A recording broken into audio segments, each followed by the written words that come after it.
So welcome to Mark Silson's 1970 Holden GTS Monaro. It's the HT model. If you're into your muscle cars from the 70s and watching Bathurst back in the day, this is one of the buggers that used to run around there. So you'll be bound to love this. This is cool. This one's a wee bit modified, still looks pretty stock though. She's sitting 4 inches lower than normal. Still sitting on mini lights though, so backlight the era.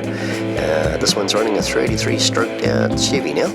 Back to a Richmond Super T10 4-speed manual, Borge Warner diff, and disc brakes all round. So she's pretty set up now. She's a pretty good street machine now. So have a nose.